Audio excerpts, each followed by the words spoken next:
Let's go. Then there were two. Then there were two. So we said a person needs to get himself out of being controlled by the Madama, by this make-believe reality. You know, for years, I was wondering, like, you know, they say in Rosh Hashanah that in Tkiyas Shofar, you say Yom Haras Oilam, whatever it is. This is why, because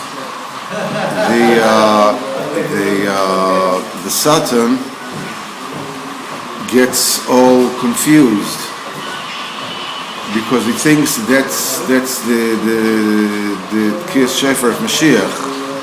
It signifies its end. So it gets perplexed, it gets discombobulated. Who's this? The Yetzer Hara gets discombobulated? Yeah, the Samach Man, the Satan. He thinks Mashiach is coming. Yeah, the Kabrach, the Tkiyas Shofar, you know, Mashiach is coming. So then, you know, Kodesh Baruch Hu is Moich Lameshu because he's not indicting, he's not saying any bad things about anybody. And to be honest with you, for years, I thought, like, what is this kindergarten thing? It's like, every kid knows this is Tkiyas Shofar versus Shana. It's like, I mean, what is this thing? I mean, for thousands of years, every year it gets confused. What's the story with this? What is this, a story for little children? And a couple years ago, I got it. Good dope. I got it. 2 years ago, I got it. A person goes to the doctor, and the doctor says, you know something, there was something I didn't like about your last blood test. I want you to do it again. Something you what? Didn't like? A doctor says to the person, I want you to repeat that blood test. Right. That's it. He does not say any more. The person is sitting. What are you sitting in? You went through how many blood tests already in your life? Nothing ever happened. What are you afraid of? Well, the point is that every person knows that sooner or later, one time or another, it could be 80, 90 years, 100, I don't care how long, one day there's going to be that, finding, which is going to be the one that's going to lead to the real thing, That's why every time that the person goes to the doctor, whatever it is, I mean, it's like I don't know if you own any pets, you take them to the vet, forget about it. They're like shaking like a leaf. No. Like a dog that would bite anybody, take him to the vet, bang! The Yetzer Hara is not stupid. The Yetzer Hara is that much smarter than each and all of us put together. One of those days at Tkiyas Shofar with bracha is going to be that one. How do I need to know that's not the one? So the same fright that grabs a person every time he goes to, okay, we're going to make a colonoscopy, or we're going to make a this, we're going to get it, and you don't know what's going to happen. You know how suddenly all the things that are important, all the little fights that you have with everybody, nothing means anything? That's the state where he's at. That's Tkiyas Shofar with bracha. How do you know that that's not the one?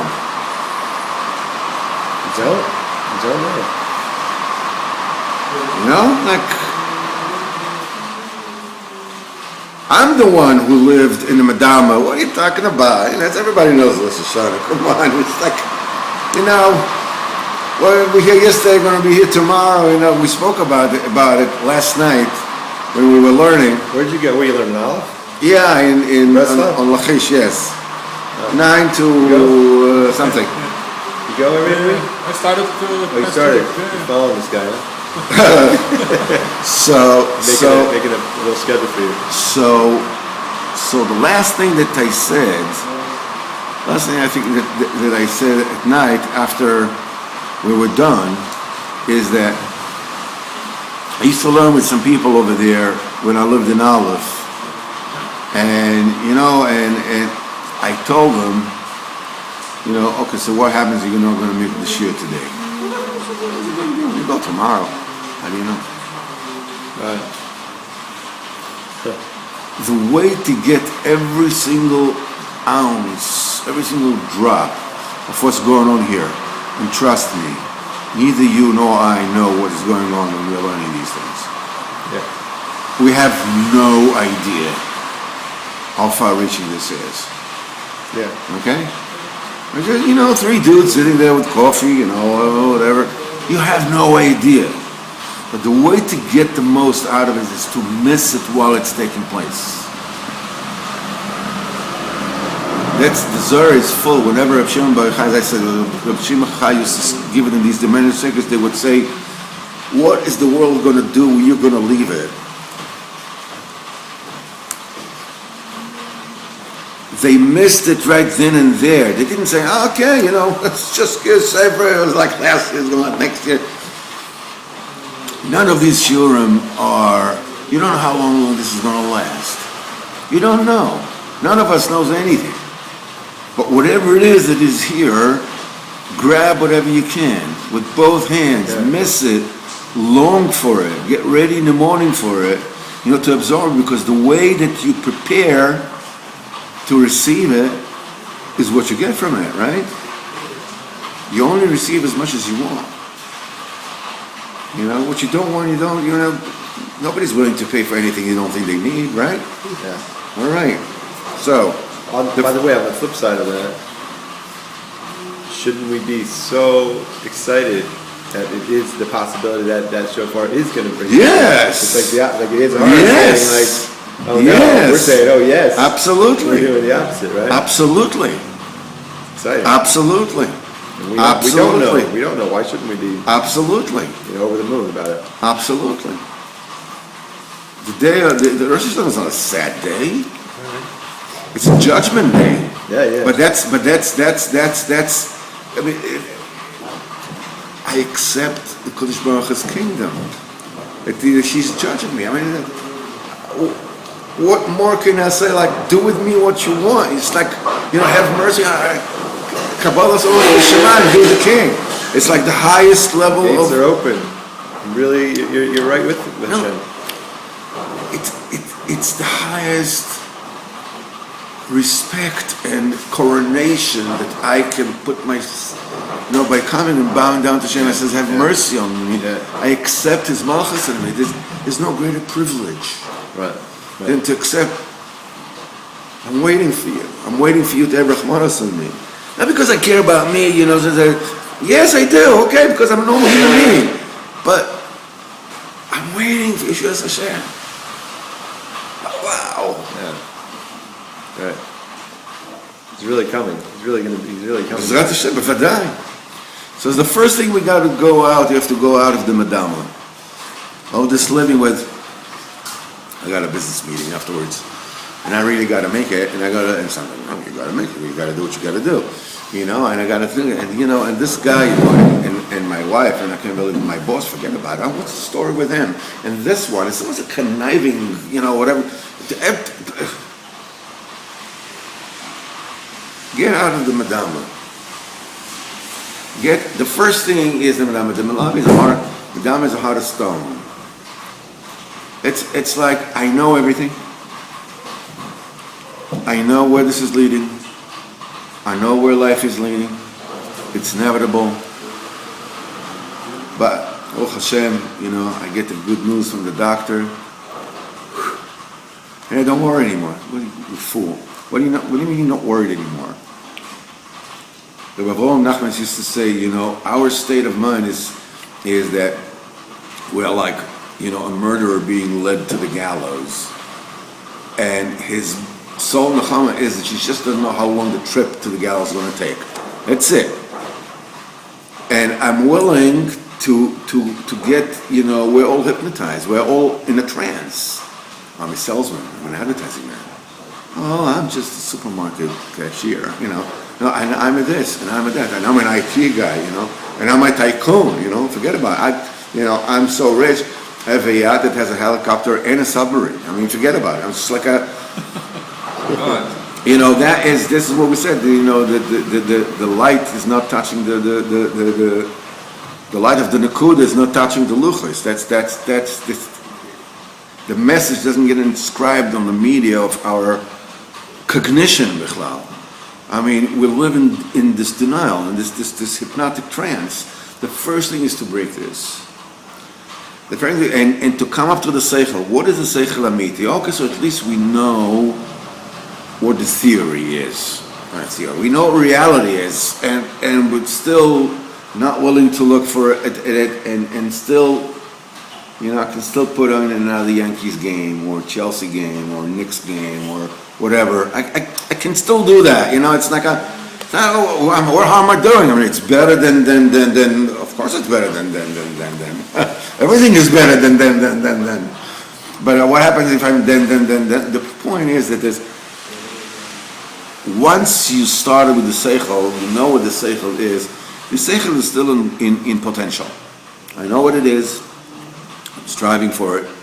Sometimes more, sometimes less. But every dot counts. Because that Yetzer Hara, that thing, you should know. Everything that I went through in my lifetime, everything. These are obviously my choice. What do you mean everything? I did them. Yeah, but that's, from now on, is the Bechira. There's the big, conflict and paradox of the idea in the Bechira. On one hand, we have choice to do what we want. On the other hand, Kadosh Baruch Hu knows absolutely everything, including everything we're going to do. Yeah. So how come Kadosh Baruch Hu, knowing what we're going to do, does not predetermine what it is we're going to do? That's the famous paradox. So right now, it is not possible, to comprehend, this and that, because once you comprehend it, that's the end of Bechira. That's the end of Bechira, because then you get to a level of a Malach. So that's a different. It's not a human level of comprehension. Yeah. What we can do is we can visit that realm with a mashal that will give a little notion of how does this works in a way. Okay. Imagine you're walking down in a room. Okay. In a corridor, and you're walking down the corridor. At the end of the corridor, there are two doors. Okay, one on the right, one on the left. And where does this guy live? And you say, okay, so I'm knocking on the right door, and the door opens. Either it's that person, not that person. Imagine that thing, this whole sequence being filmed. Okay, while the film is being filmed, the sequence being filmed, it is not known which door I'm going to knock, right? Once you watch that film, okay, you saw it. And you saw the person, you, whoever it is, going and knock on the right door, right? And you're re-watching the film again. Now, this person's going to knock on the right door. When he's standing in front of the door, does he have a bechira on which door to knock? Yes, he does. In his realm of time. Yeah. But being that you already have everything on film, your level of time is higher than his. He is constricted, to that. But your level of time is in fact, in your level of time, everything is reversible. You can watch the movie from the end to the beginning. Okay? For the Kodesh Baruch Hu, the beginning, the middle, and the end is all one. So, all right, it still doesn't explain anything. But nevertheless, it gives a little notion that there are different levels of understanding time, of, being locked within time. Kodesh Baruch Hu is not locked within time. Okay? But the important thing for us to know, and this is revolutionary. Let me put on my seatbelt. Yep.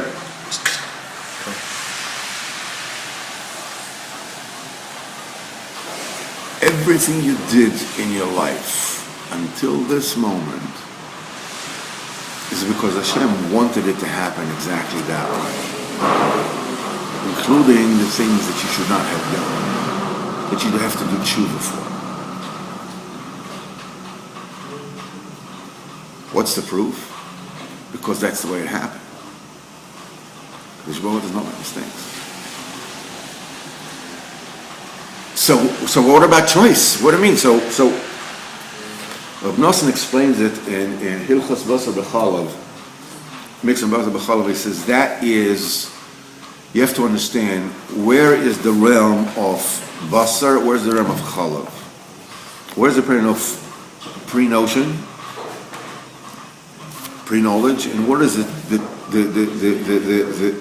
time of Bechira?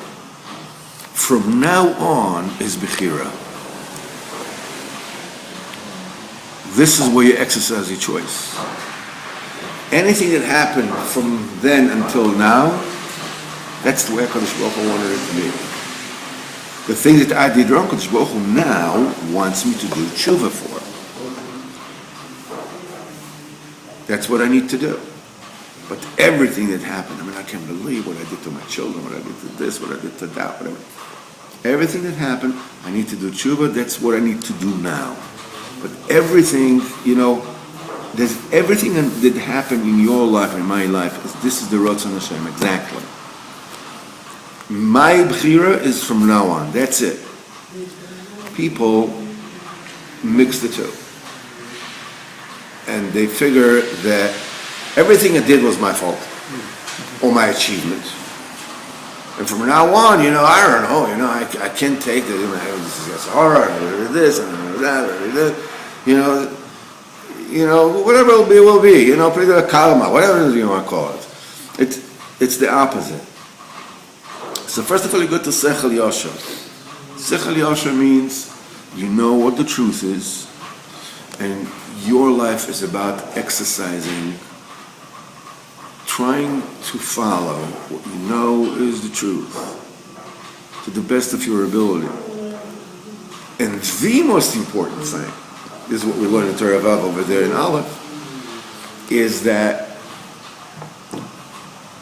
Rabbeinu says it's the most important proficiency that a person should have. The ability to be light on your feet, to adjust being up and to being down. When you're up, you should know that you haven't even started yet. And when you're down, Hashem HaKadosh Baruch Hu is totally with you. And He loves you just the way you are. And we said this is counterintuitive. Because when you're down, you're feeling down. Obviously, when you're up, you're feeling like, hey, yeah, now, put it on. It's like, and you need to do exactly the opposite. And I likened it to, to pilots of flying planes. One of the tests that they do to them is they blacken the canopy. So you cannot see anything else. You have to fly according to instruments. And then the flight instructor, goes up and down and back and forth, whatever it is, and he enters the student into a state of vertigo. He doesn't know where up is, he doesn't know where down is. And what he needs to do, he needs to suspend himself from believing his feelings and believe the instruments. And sometimes that feeling of you can't let go of what comes naturally, the instrument telling you going down, I feel I'm going up. Going up, I feel I'm going down, and they crash. You have to master flight by instruments. This is the most important thing. And that thing, the most important, how many times have I said the most important? Very important. One of the most important. Okay. Is to realize that where you are now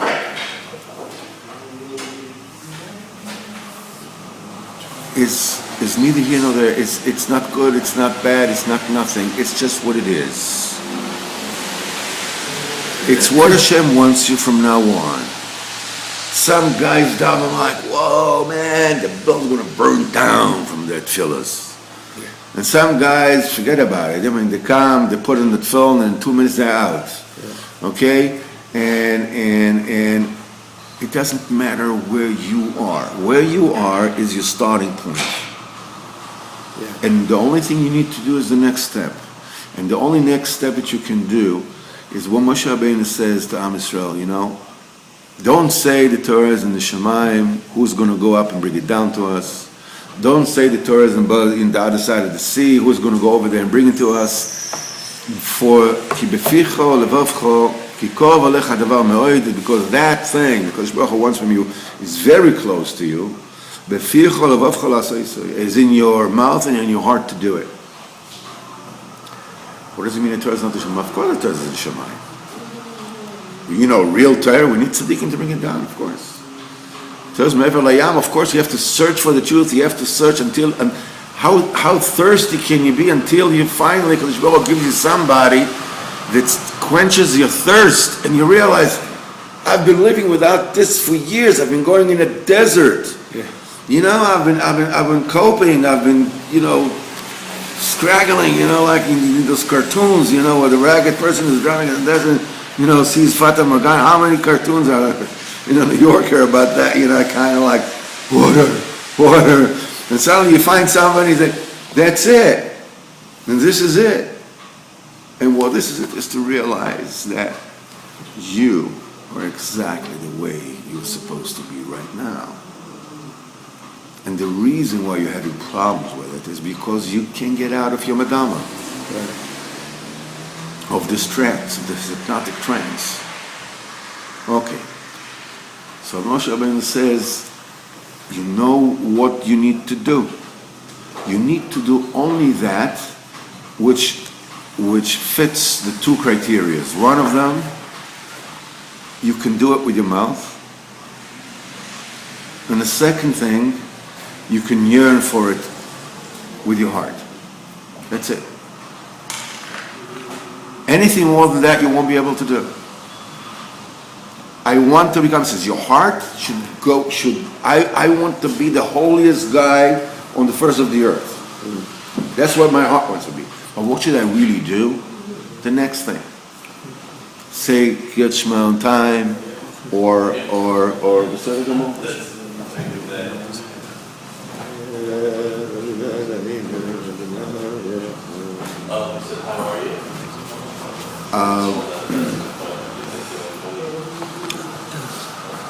say one bracha with kavana. One bracha with kavana. I get angry 100 times a day. One time less. One time less. One time less. But how do I get there?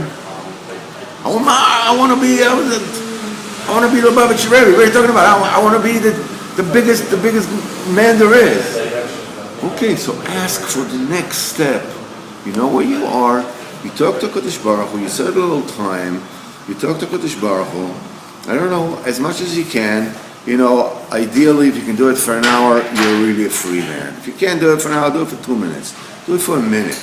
Okay? A minute in the morning, a minute in the afternoon, whatever it is.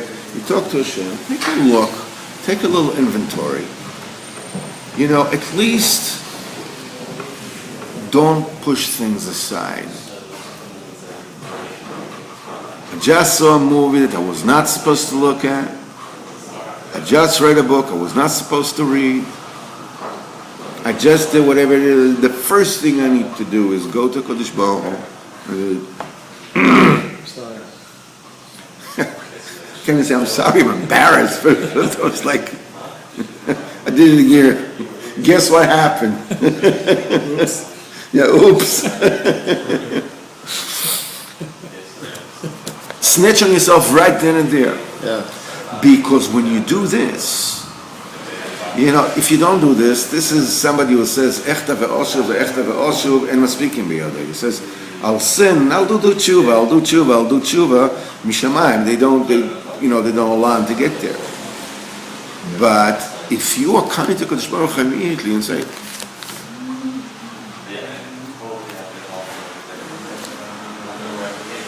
this is called that you are oisek b'tshuva.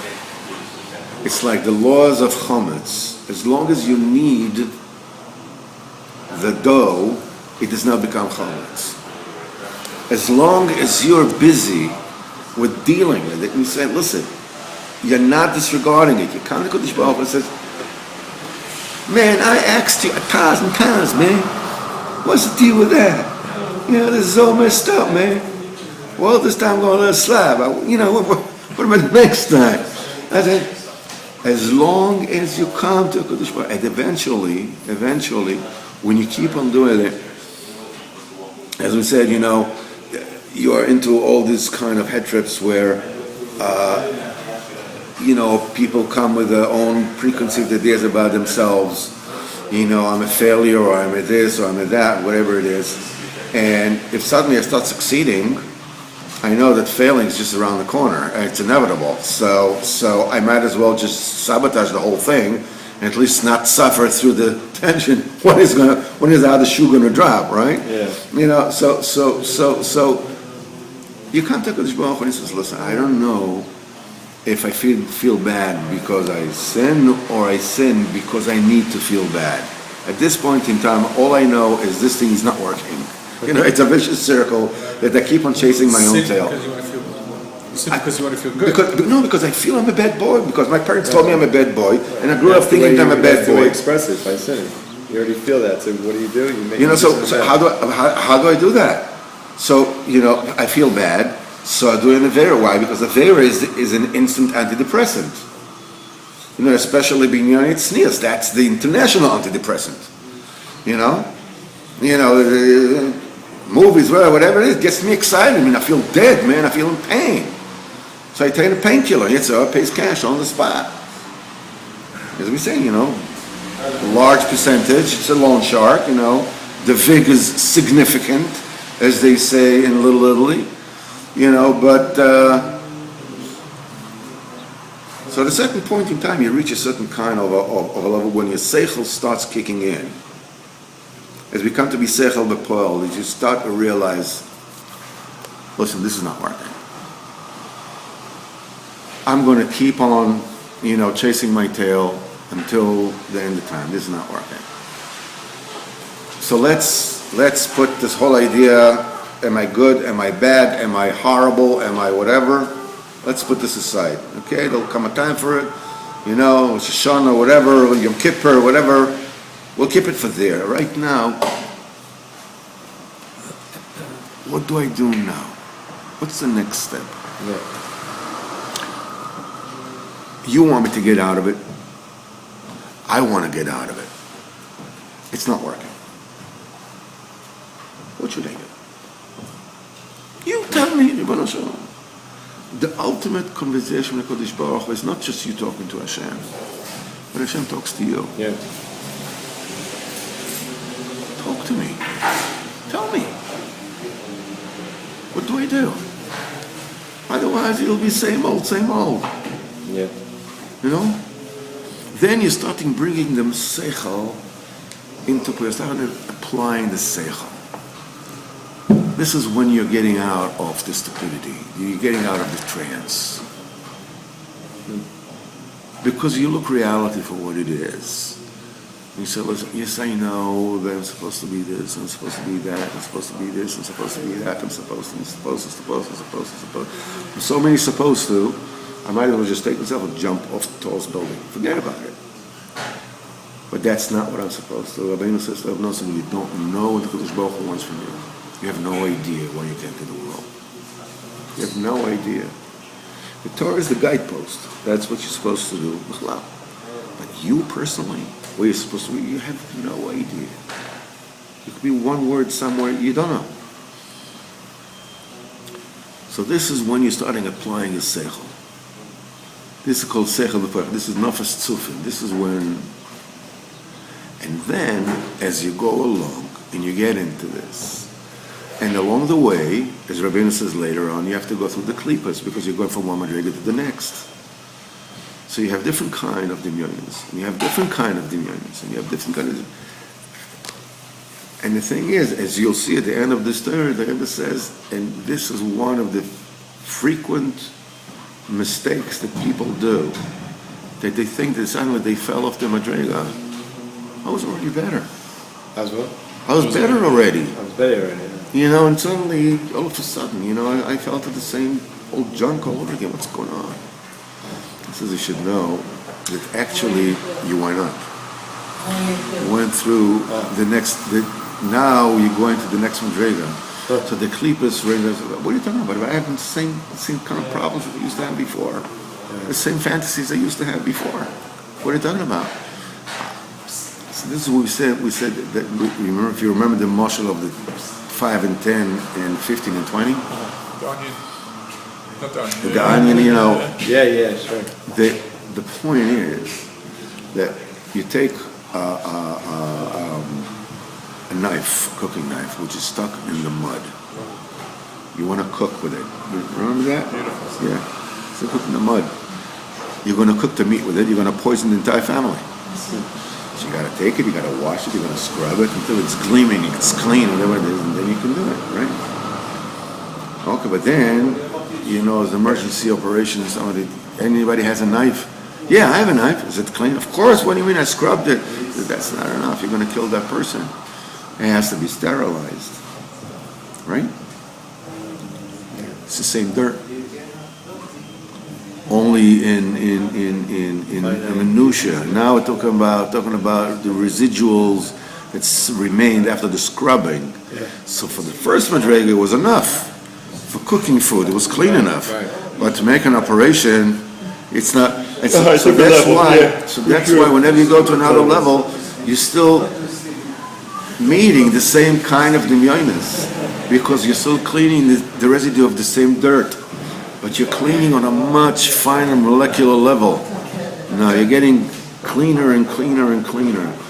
So that's the madama. This is demyonis. This is fantasy. You don't pay attention to this. You just go on.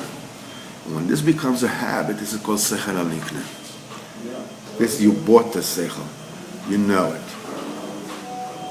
You fall into fantasies, and you go, hello, haven't seen you for a while, haven't we? All right, so the only thing I need to do is just need to go on, going on, keep on going on. If I fell, I fell off a bike, I fell off a horse, get up again, start riding again. Don't know. I did the boo-boo, I go to Kodesh Baruch Hu, I tell him immediately this is what happened to me, and whatever it is, and speak to him, whatever it is, and thank him, kol hazman, kol hazman, kol hazman. And that's sechel anikne, that's the permanence of permanent existence for a person in the olam haba. This is what it's all about. Somebody's coming. Don't worry about it. So we'll end over here, and B'ezras Hashem, we'll see what happens. In the meantime, I'm staying here.